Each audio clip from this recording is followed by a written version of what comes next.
info, mes amis, la carte du monde va changer, et oui, puisque l'Union africaine exige que le continent africain soit représenté dans ses justes proportions.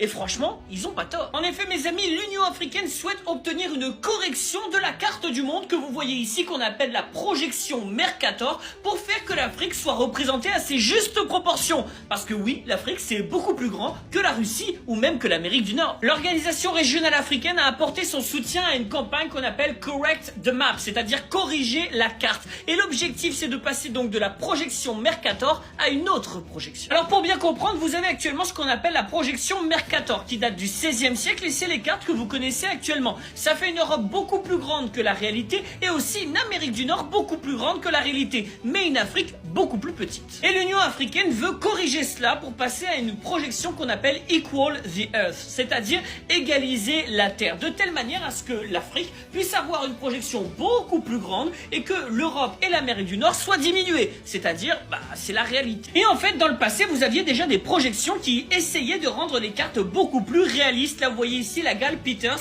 qui date du début du XXe siècle, et vous voyez que l'Afrique a des proportions beaucoup plus importantes que sur la projection Mercator. Donc c'est pas un débat qui est nouveau. Le combat de l'Union africaine, il est tout à fait légitime, mais la première chose que devrait faire l'UA, c'est imposer cette carte à tous les pays africains. Déjà, si tous les pays africains avaient une projection Equal the Earth ou Gale Peters, ça changerait déjà les choses avant d'essayer de l'imposer au reste du monde.